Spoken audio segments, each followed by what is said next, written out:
Hey Tannah, how's it going? Hi, Holly. It's going good. How are you? I'm good. It's the end of a long weekend and we did It so many is. things. I was just telling Erin, I'm like, I need a weekend for my weekend. Oh, 100%. 100%. The long holiday weekends are a lot. I know you guys went to a race. What else? What else did you guys do? We had a couple of long, we had a couple long workouts, longer for Erin than for me. But then I took some engagement photos for some friends and we hung out and we went to a lake house. We did all the things. We watched the Tour de Fun. France. That's Fun. probably not anything that matters to most of our listeners, but a few of them. So we watched that. I lost Fun. points in my fantasy tour picks. It's fine. It's fun. Yeah. Oh, we did a lot too. We did, we went to some fireworks on Thursday night, which was fun. And I'm my kids are now in this age where they're starting to emerge like these little friends and like these little friend groups that they have. And we live in like a relatively small community. So when we go to local fireworks, it's like now Keegan's of the age where like he gets shouted at like everywhere we go. It's like, "Hey, Keegan." And I have to be, who's that? But it's fun. We're starting to like kind of get build some relationships with some of his friends' parents and we're doing things together, which is fun. So we're now in the like time of the year too where after those fireworks, it was like 10 o'clock when we got home. They were filthy. Like Hmm. bug spray. Their feet were like black and like just sweaty, like It was so gross. hot. Oh, it was so hot, but I kind of romanticize that feeling because they were just having so much fun. Yeah. Like before the fireworks started, they were on a golf course. So all of the kids in the community were just running absolutely feral on like the greens and like the fairways of this golf course until the fireworks started. So it's fun to see them starting to build these little friendships and seeing people they know, and we're building relationships with their parents. So anyway, that's been really fun. We had date night, which is great and much needed. I feel like we've been going different directions because of his work, his social stuff he has going on, me with the kids and like navigating. So that was nice to just have some time for us. Yeah. And then today we built a badass fort in the basement. I don't know if you saw that on my I did. socials, but I saw some. I saw. and made a huge fort lunch with all the carbs and sugar, and it was great. Awesome. Yeah. All right. Well, if anybody's new here and just listen to us unpack our weekends, this is Tan and I's podcast called Enneagram Adventure, where we talk about something to do with personal growth through the lens of the Enneagram every week. And we are so appreciative of all of you that are coming along for the ride on this. I've had a couple folks now say that they're willing to be on the podcast. And I know I mentioned this before. We haven't forgotten you. There's just a few things going on. And so we're working out the logistics, but we're going to be in touch about getting to chat with you. So 4 and 5 have both reached out. So that's exciting. Great. So Yeah. we currently have a 4, a 5, a 6, a 7. Yeah, we're stacking them up. That's very Yeah. exciting. Very Yes. exciting. And the friends of mine that I was with at the lake house, I don't know if they'll listen to this or not because they are sporadic listeners of the podcast, but they're the couple that's a 2 and an 8. And she made a comment about, I need to talk to your friend Tannah about how that works in her house. Yeah. So, Oh, it's a great time. It's a great time. Well, that's super exciting. I would just add to share, like, comment, however you want to communicate and engage with us. We are super grateful that we have this like growing audience of people who are following along and commenting. So that's very exciting. That tells me that you're taking something away from it through all the rambling. Precursor Enneagram is about your core motivation. So before we get into it today, it's different than other personality assessments from the standpoint of being about your core motivation and not your behaviors. So that's the difference. And listen along. We hope that you smile, get curious with some questions that you have about yourself, and you might get a little triggered with us along the way, but same, join the club and come along with us on some growth. For sure. So today we're going to talk about Enneagram types and change. So we'll try to get through all 9 numbers. I know sometimes when we try to get through all 9 numbers, we don't always make it. We'll try today. But before we dive into the 9 types, one of the things that I do is sometimes teach people how to move through the change curve and what that can look like for awareness. So I do just think it's worth touching on that just because we are going to talk about change. If you're familiar with a grief curve, a change curve is very similar, if not identical, to what a grief curve would look like. And the idea behind that is that you move through these different sort of emotional phases as you go through change. And so that's, I think, where we can talk a little bit how each Enneagram type moves through change, what might be happening to them, but also just thinking about those emotions. So when we think about the change curve, it's initially change happens, people are shocked, then they want to deny it, then they're angry, then they're depressed, then they move into kind of this phase that's like experimentation with the change. And then it's integration and full acceptance after that. So that's sort of like the move through the change curve from the emotions that you might experience in change. And not every change, maybe there's like a very positive change that happens. You might not go through the depths of all of the emotions in every single change, but that's the basics. Yeah. Yeah. It is super interesting to listen to you talk about navigating change from the educator side. I've sat in a couple of change sessions that Holly has done, and it is really helpful to understand kind of the path directionally, and that you can go back and forth on that. Like, it's not static.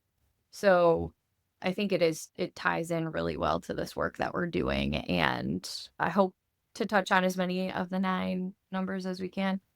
But for those of you who have more questions, don't hesitate to DM or comment. Email, all the things. Email, chat, carrier pigeon. I'll take all of it. Okay, so I kind of sprung this topic on Holly about 10 minutes before we started, which is pretty much par for the course. But I think that start with, you got to give yourself a little bit of grace through any sort of change. And to kind of lay the groundwork, we don't mean change as something always really small or really big. It could be anything that's happening. You could have a change to your routine that's going on. You could have a change. My mom's refrigerator broke this weekend. You could be navigating that as a routine issue, right? So just a reminder that we're not saying that all the changes we're talking about would be like catastrophic. As an example, it could be really small. When we talk about the emotions that people go through, if we're referring to like extreme emotions, those may only happen in really big, significant changes. So if we're making an example, it's not to say that a small change might cause an extreme emotion in you. Yeah, for sure. So I think, do you want to start with 5s and how I would like to talk about how you experience change? And some of the things that even I think about as I navigate change has a little to do with my center of expression. So it depends, but feeling first for me, then thinking, then action is a little bit of a relatable topic to it. But I'm curious how a 5, which is called the Investigator, feels change or experiences change. Yeah. I think there's an element of like we've talked about even with five, there's an element of logic that's sort of the go-to thing to navigate change. So it's like whatever, here's all the logical reasons for whatever the change is. I don't have like a small example that comes to mind, but when we talked about grief in one of the episodes, we talked about, like, I may have mentioned, I can't remember if it was a podcast or if you and I just talked about it. But when my grandma passed away, she passed away in early 2021. It was still like weird COVID time for funerals and all that. But in my mind, I get the news, the first thing I do is like rationalize it with like all the facts about her life. Well, she lived a really good life. She was in her 90s. She was loved and she was being taken care of and blah, blah, blah, blah, right? It was very logical in terms of the initial response to that as opposed to like actual sadness. So I think that's the first thing for me. And there's obviously opportunity for growth in that to not logic away the feeling, but that's typically my first response. I would say I like to think I'm okay with change. Generally speaking, like I feel like I move okay through it, but there are some changes that I want to rush.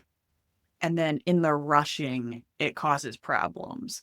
So I think about a few years back, a boss that I really, really loved working for decided to go on and do something else. And I got a new boss. And it wasn't a stranger. This wasn't a new person that I didn't know before. But I wanted that relationship with that person to move very quickly. And so I rushed things in trying to get to where I had been with my old boss with the new boss. Just like wanting to sort of push through really hard on the change instead of letting it unfold more organically, if that makes sense. Interesting. Did you, I guess, did you see any resistance from the other person then?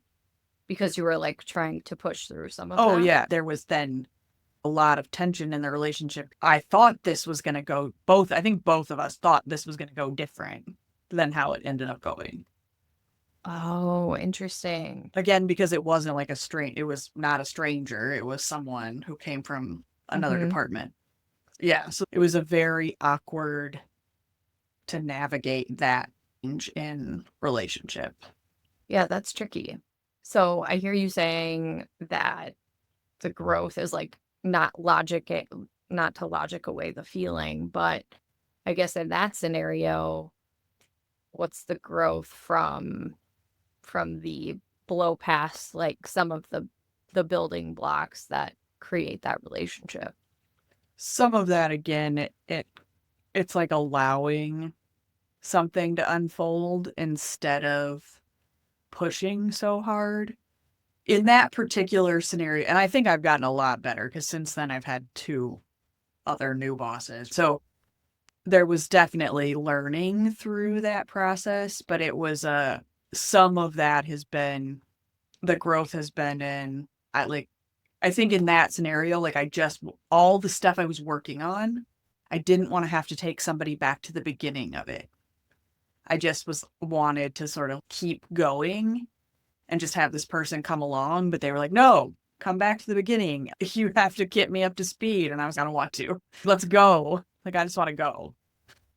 Yeah. And so I think some of it now is like, I have a bet. I'm just like, okay, well, I'll just hit pause until like you feel comfortable and then we'll keep going.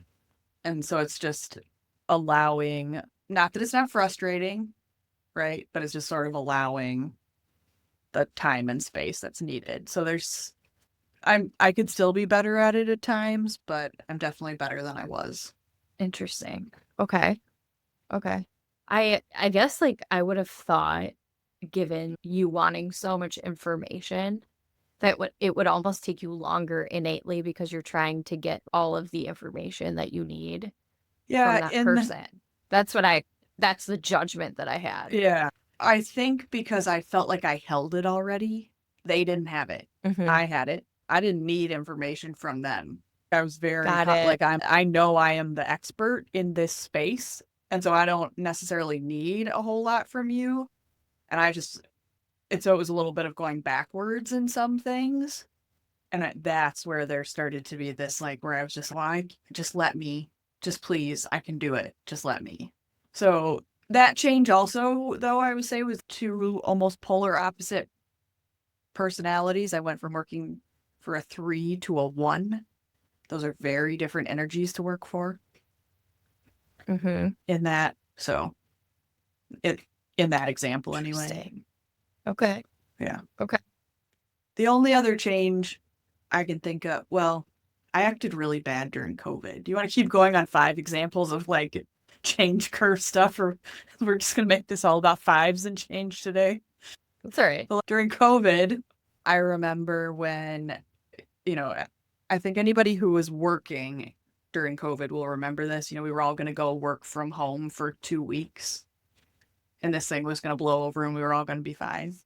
And at the time, Aaron and I lived in this house in the literal middle of nowhere. You couldn't see neighbors. We had satellite internet, so when it rained, the internet would go out. Cell phones didn't work where we lived. It was like middle of nowhere. And they were like, okay, well, everybody's going to go work from home for 2 weeks. And I was like, I cannot. I can't. Like, what do you mean we're going to go work from home for 2 weeks? And I actually told my boss at the time, I was like, you might as well send me back to my old job where the internet basically is not required in the same way. And yeah, like I remember having a very like bad reaction to that in this sort of, I don't know how in the world I'm going to do that. Right. Obviously it ended up working out, but. Interesting. Okay. Well, I can speak to the 2 side of things, and mine is more about when I'm experiencing a change, I'm trying to over-index to be helpful in whatever the change around me is, to be able to understand, again, core motivation for a 2, right? This ties really well, is what is this going to do to my relationships? And I will over index to try to protect whatever it is that I perceive the value is in those relationships through change. So that can be, to your point, like, if I have a job change, that's a little bit of what's in it for me in terms of what is this going to do to the relationships that I have. But the unhealthy side of it is I try to control every aspect of that. That's why I over-index. Like, I'm trying to make something predictable so it doesn't change. You know what I mean? Oh, you want me to move through a change? Yeah, I'm actually gonna like try to not.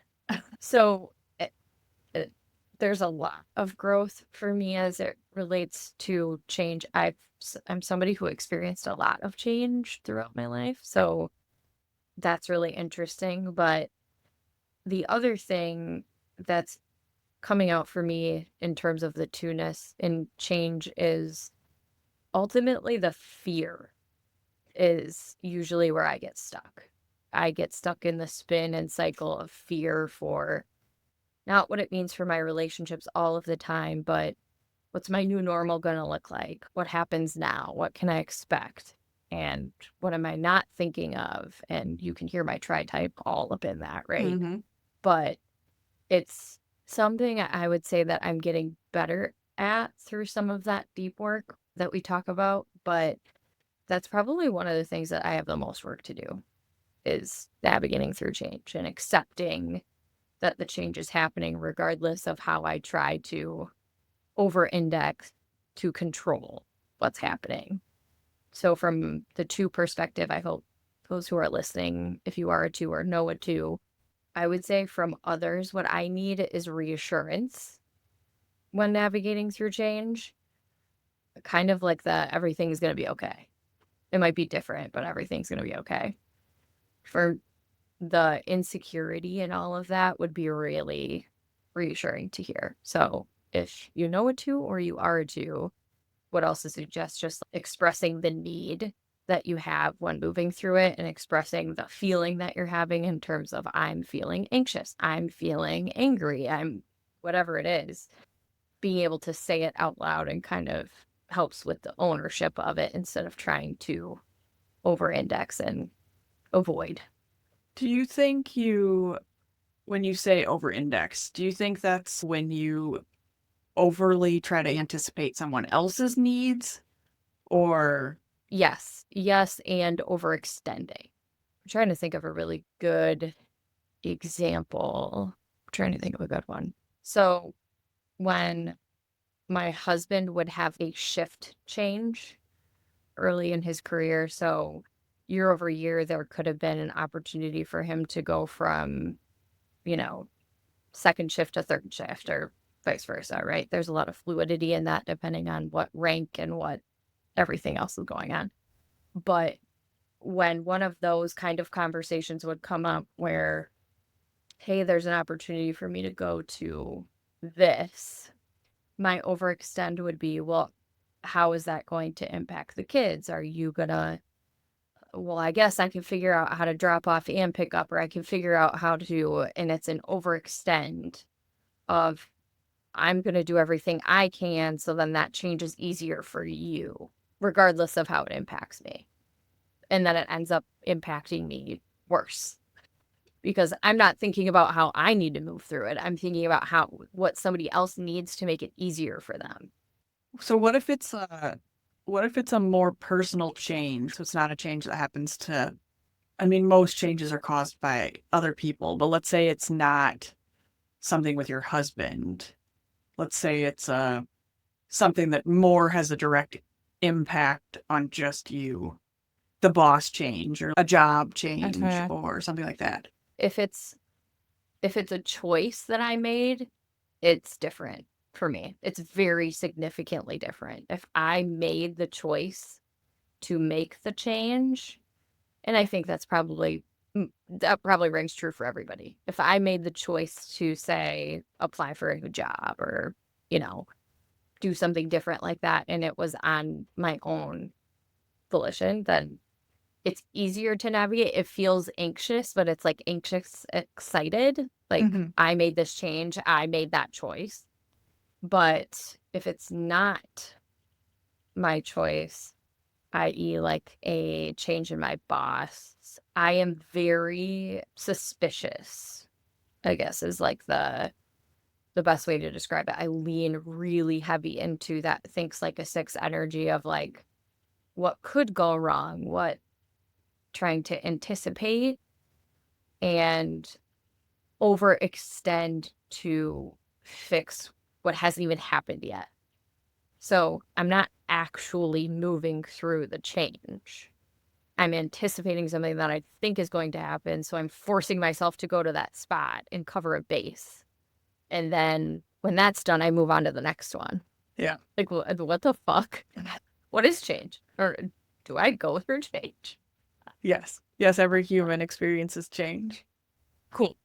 So I think that's how I would describe it. But I guess, if we are thinking about a six and how they would experience change, though, the heightened anxiety for a six that's moving through change is something that I feel very deeply for them.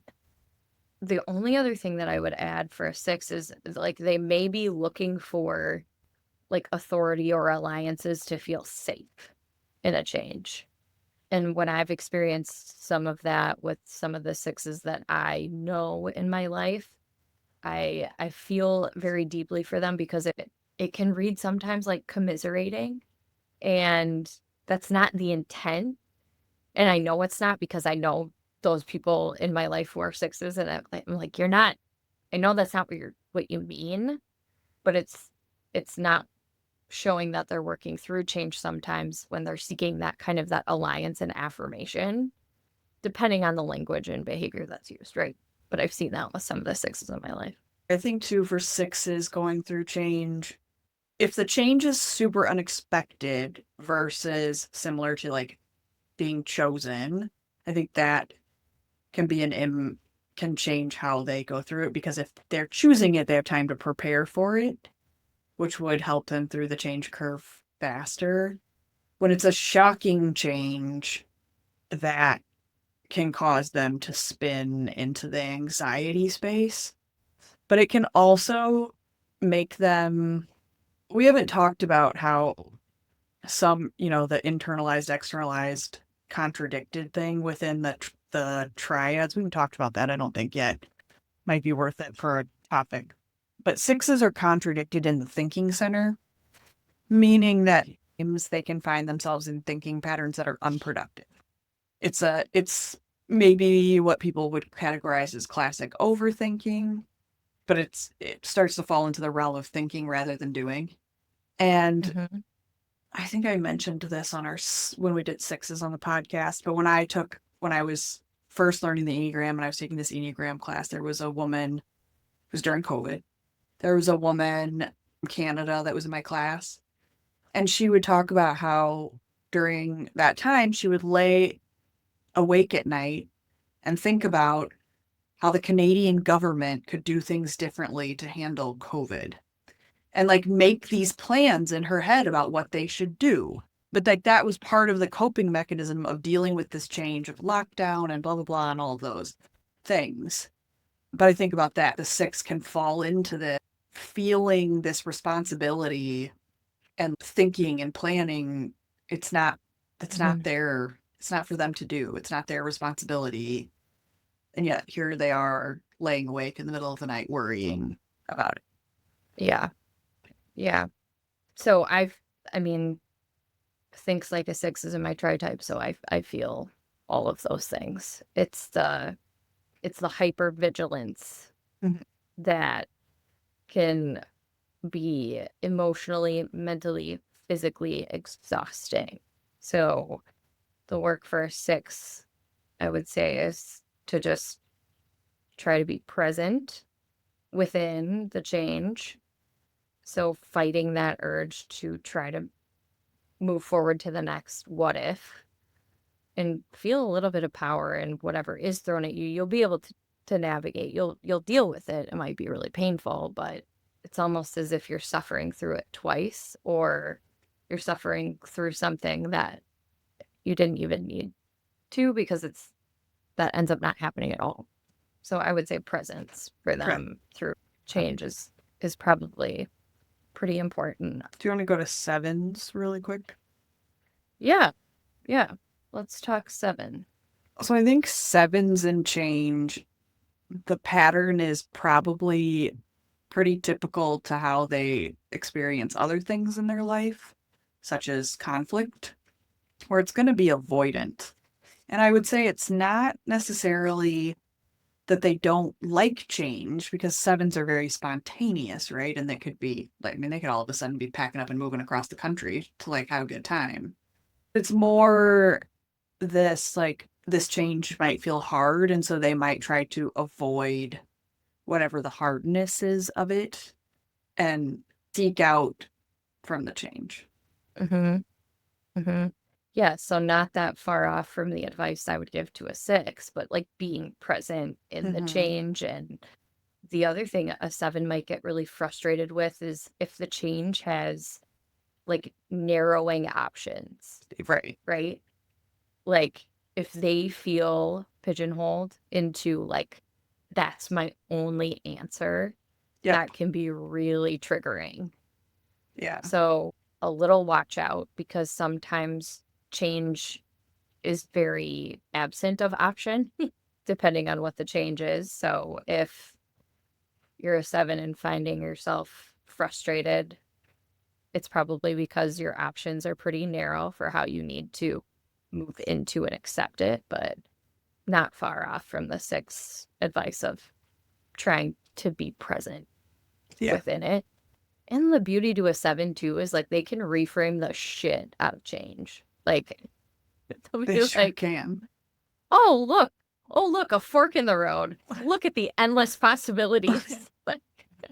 Yeah, you make a good point that it's if the change is at all limiting. That is the yeah. Okay, 8. So I have an 8 in my house, and the active resistance that happens to change, because especially if it's not within his control, is very evident. Control being the number one thing that he wants in an environment of change.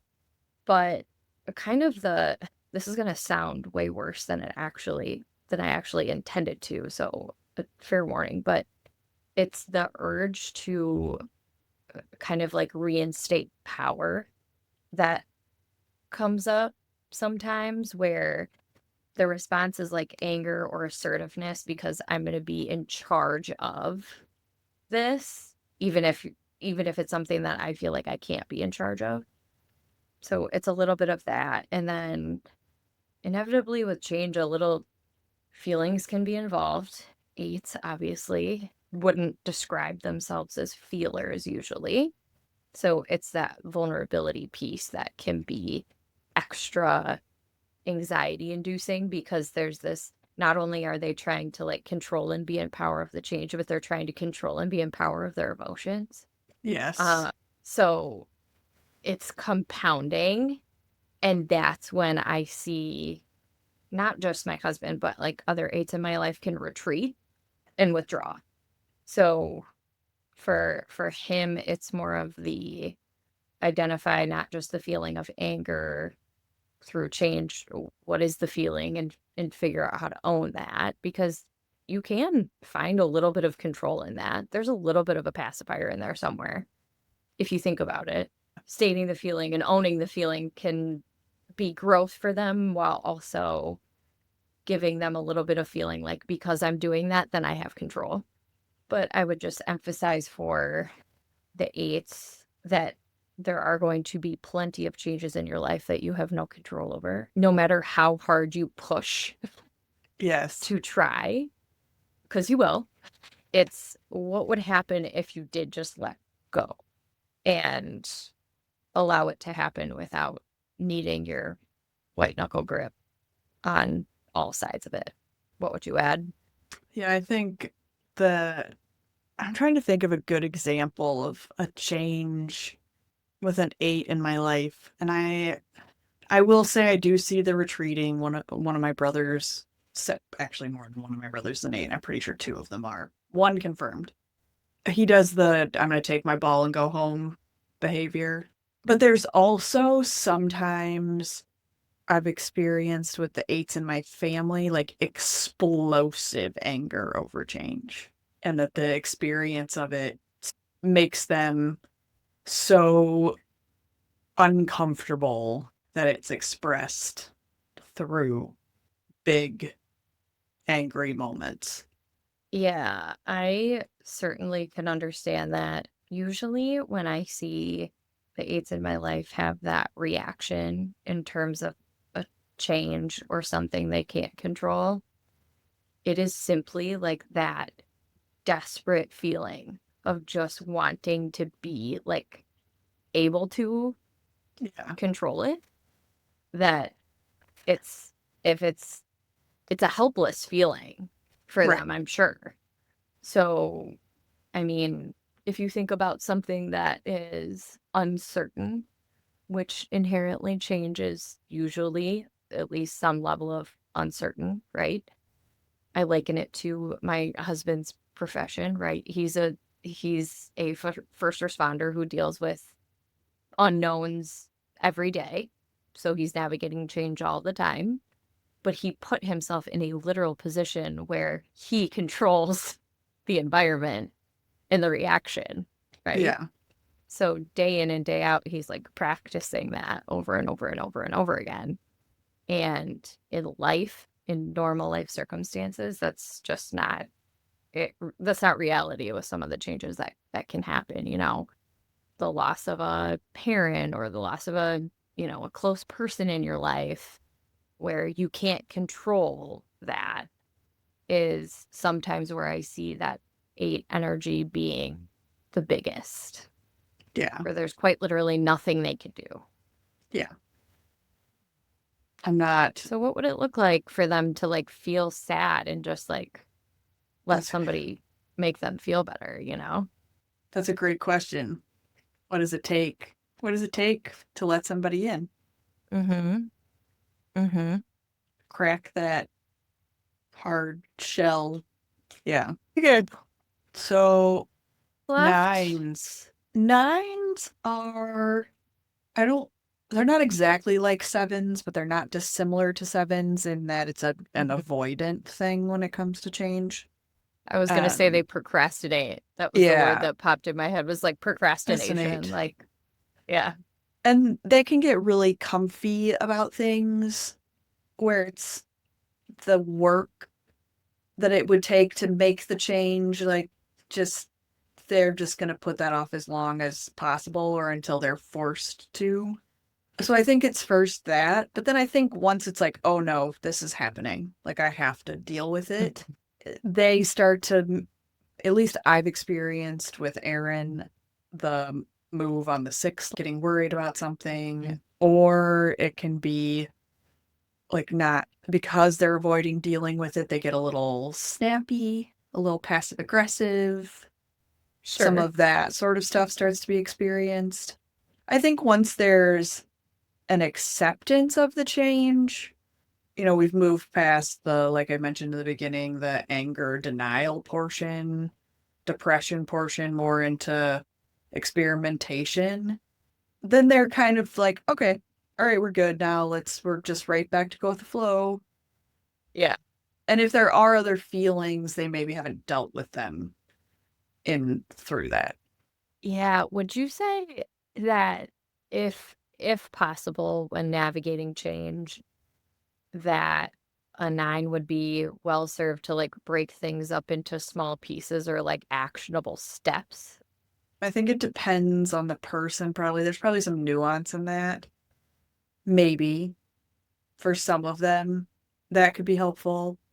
I think that in some ways it becomes like another, at least for my experience living with Aaron, is it becomes another distraction. Like now I've Oh, taken this big thing and I've made it little things, but now I'm like doing like little things and not actually accomplishing the thing I need to accomplish. got it. Yeah. Interesting. My sister is very much like leans so heavy into the like it's whatever. I'm gonna almost not experience it just to avoid any sort of tension, or like lean into how am I gonna make this like the least noisy so there's no conflict. Yeah. But I would say she's she's getting a little bit better about that as she learns through her Enneagram. Yeah. I think I shared last week, like she called me and she's like, I'm a nine. I fucking hate conflict. Well, I I was like, think well, the good news is you're saying it out loud. loud. Yeah. And I think sometimes like conflict can cause change, Sure. right? Which is so that's another place where they're avoiding it. Like, well, if I don't address this over here, then it's just okay. Like I don't actually have to do anything.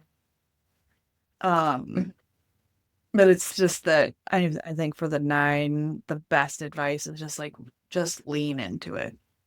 Just lean in. Yeah. Yeah, Yeah. like, and it's okay if you upset someone. Anybody who really cares about you is gonna like still be there. It's not gonna damage your relationships to the point that everyone leaves you. Yeah. Yeah. Because the fear of nines is abandonment, right? Yeah, it's Isn't it? it's well, I think every type has a version of that in their core motivation, but finds it is this fear of that they'll be left alone if there's conflict. So, Yeah. That's interesting to think. I'm like kind of diving into this, how like my sister's experience in childhood and then my experience turned me into a two and her as a nine. So like the more of these connections I'm making, mhm, like this makes a lot of sense. yeah. But yeah, that's interesting. So I guess if it's not breaking it into actionable steps, but like just being okay with the fact that there is going to be conflict and like just getting a little bit more comfortable in that space. The other thing that might be helpful is if the change isn't a result of something that like you did, right? Like as a 9, how can you lean into like that was out of my control and like here I am along for the ride, right? So while there might be conflict within the vicinity, it's not as if you caused it Yeah. intentionally, Yeah. you know? I also So think, thinking like kind of giving yourself a little bit of grace that way, right? yeah. It's like, And if you have 9s in your life, one of the things I've experienced with a 9, not Aaron, although I think this is true for him too, but the more information that you can give them when a change is coming, if it's within your control to not spring it on them.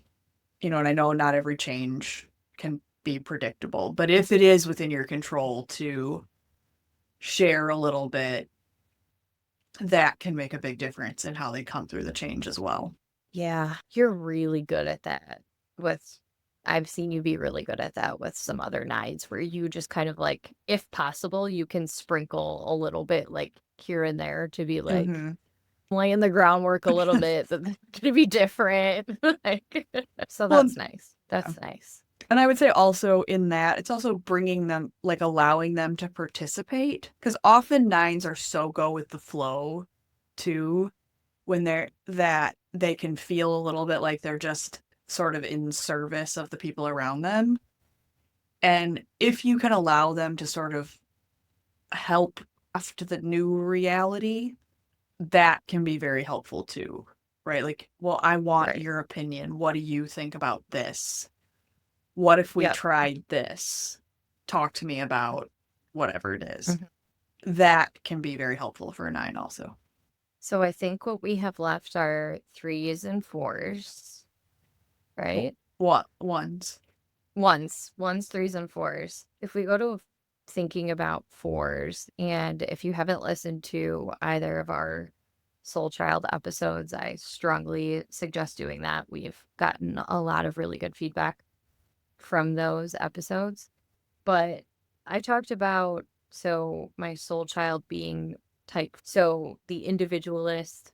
A 4 might navigate change in that they kind of romanticize the past or like fear losing their authenticity through a change, right? Or they might feel emotionally overwhelmed or misunderstood. They may feel like that loss or transition can like kind of trigger a longing for them for what's missing and kind of leaning into that romanticizing of. So I would say for a 4, and I would love to hear your tips on how you would recommend they navigate, but something that's pretty easy for 4s, generally speaking, is to express creatively. So if there's something that you're navigating, so from a real literal sense, if you can get creative to navigate through, but focusing on what new possibilities are emerging out of can create some of that grounding and uniqueness, or what is it going to create for you that's unique? What's the new thing that you're going to be able to identify with that's unique? And trying to not identify with the sadness or like the negative feeling that's associated with change to the point where you're like truly identifying with it is one of the other things that I would say. Yeah, I think that is the big one. The and I think we've touched on this before, right? The identifying and attaching all of that to the feeling, that can be a dark place to live in. And so, how can you observe your feeling, acknowledge the feeling, honor the feeling, but not attach to it and not label yourself as whatever the feeling is? I think that's Mhm. part of it. I think 4s too, when they go through change, like you mentioned, they could be romanticizing what they had before, but they could also then get caught up in envy of other people who have the thing that Right.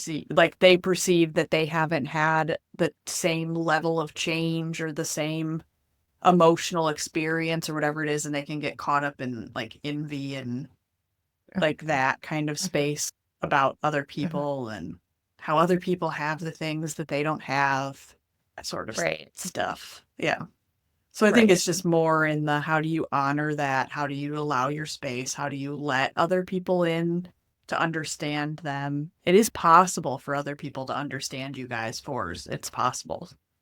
I know sometimes you feel like there's no way anybody could, but if you can crack the door, you might find that someone really can hold space for you and care for you in the way that you need. Yeah. Yeah. Go to the next door neighbor, 3. Yeah. So, competitive achiever, I've experienced this with some of the 3s that I know in my life where the urge to want to win comes through even at adapting through the change. Like their desire to be at the end of a change curve because they want to win at being adaptable. It can be a way that, so 3s are low feelers, so they're not going to want to have any desire to slow down on that change curve to identify where they're sad, angry, fearful, whatever. They're going to want to check all the boxes to be like the person at the end of that curve first. Like, I am adaptable. I guess my question for a 3, because that's kind of how I've seen some of the 3s in my life, would be, you know, there's no trophy for getting to the end of that curve. And if you're blowing past some of the things that you really need to actually be spending some time with on that change curve, it will come out eventually in a way that you didn't intend. And so I would challenge a 3 to think about, if you are wanting to keep moving and be competitive, there is a chance that you end up cleaning up a mess that you didn't deal with later on, and that will slow you down. So even if you're not willing to slow yourself down in that change curve, you will slow down eventually. Do Yeah. you want it to be within the thing that's easier to identify, or do you want it to be in something that is way more confusing to try to understand where it came from? Yes. I would say too that they can get a little chameleon like. I mean, 3s can do that anyway. They're good at reading a room and kind of being what the room needs them to be. But through Mhm. change, they could chameleon through something, and maybe that's not actually the productive way for them to come through change. Like, what's the authentic thing that you need to sit with rather than just being like, oh, this change is happening, so I'm going to adapt so that I can like navigate the people around me. It would be okay for you just to be like, this sucks and I just need to be with it for a minute. Um, Mhm. I would say 3s also can sometimes get into a really logical space about change. And I think it is for them, it's different than 5s. Like 5s, the logic becomes reassurance. I think for 3s, it's like the latter. I'm not sure if I can describe this how I'm trying, like I'm thinking about it, but I don't have like the right words to say it.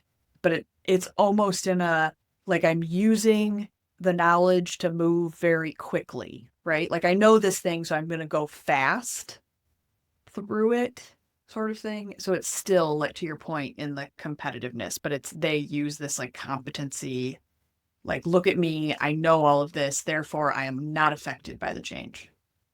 Mhm. Mhm. Yeah, the watch out for a 3 too is they may be expecting that of other people Yes. as well. So why aren't you through this yet? Like, why haven't you processed? Why is this taking you so long? And there can be some frustration there. And so I would just say for a 3 who's got other people in their life that are navigating through change with them, to just like give them the time and space without the expectation from an urgency perspective. What would it look like to be the person that another person leans on through that change without you logicking away what they're experiencing as they're going through it? So I think it is just kind of that slow down and the consider where you're going to end up cleaning up the tight spots that you aren't dealing with when you're blowing straight through that change curve. Yeah. So just ones. Last but not least, ones. Ones moving through change, at least what I've experienced. You may have experienced this differently, but they have a real heavy lean into if there's something in the change that they perceive as right or wrong, and they can get really stuck on that curve if they're perceiving that something on that change is fundamentally, morally wrong. Yeah. And they can get stuck there for such a long period of time because they are convinced that it can control and fix to change the end result of whatever it is that they're moving through. So the amount of stuck that a 1 can get on that curve in contrast to our 3s who are like, I'm done. That's a lot. And it's not dissimilar to that feeling of desperation of an 8 where it's like, I can control this and I see that I'm perceiving that that is wrong. Yes. Or unjust, right? Yeah. That's another one that they could both kind of get hung up on. So the ones in my life, I see you and feel deep in my bones your desire to do the right thing and be perfect and have control over everything.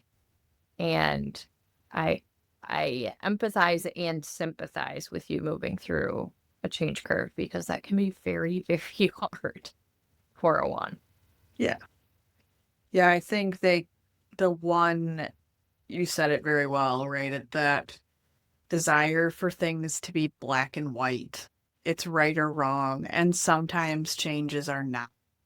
Sometimes it's gray. Sometimes it's purple. Sometimes it's not one or the other. Sometimes it's yes and that can be real uncomfortable sometimes for ones when they're going through change. I've also seen ones as they're going through change get really hung up on sort of the compliant side of their number. What is this person thinking about me? I can't read this person. I don't know what they want from me. And this kind of worry about others and letting them down and their expectations and their ability to do the right thing for said person or people. Definitely. I think if they, for ones, if they want to think about ways to overcome that, it's going to be, can you just inch a little to the middle? Can you just get a little bit in the gray, right? It doesn't have to be black or white. Right. This is one where I also don't, like, sometimes I'll see the ones in my life get a little case of the fuck-its when they're, when they're worn out from being stuck on a change curve. They'll go straight to that line, that 7 line, and go like, well, I'm just going to avoid it. Yeah. Because I can't control it. Right. So they've got a couple of areas of watch out for that. But I think one's in your desire to be right and good. Feelings through change curve is right and good, right? It says it on the curve itself. Like, there is depression in there, right? Like, there's denial, like all of that. Yeah. So if you want to be right and good, like, it's in there. Like, everybody needs to move through it and lean into the literal words that are on there and try to navigate as best you can. All right. Well, we did make it through all 9 numbers. It was a little twisty path to get to all of them. So, I mean, par for the course. Yes, par for the course. You guys will hear episodes where we go from 2 to 3 to 1 to 4. Nothing's chronological for us. No. We're just going to follow the human brain, which is not linear. All right. So this is good. I know we mentioned it in the beginning. If you have more questions, if something in this sparked something for you, we'd love to hear from you about what your questions are or what stood out to you. I've really appreciated a few people have jumped in the DMs on Instagram and shared like, oh, you talked about this and that really reminded me of my coworker, or that really reminded me of this relationship, that, love that, and love that it's making sense for you guys. So keep those coming. Let us know if you have questions. If there's a topic you're interested in us covering, would love to hear that too. Yeah. So I would love to hear what you guys want to hear about, because we literally put these together. Like, sometimes we get on here and we don't even know what we're talking about. So sometimes it's a game moment decision. yeah, Yeah. that's right. Well, thanks, Holly. Okay, this was great. All right. Awesome. This was great. I will talk to you later, Tannah. Okay, bye. All right. Bye.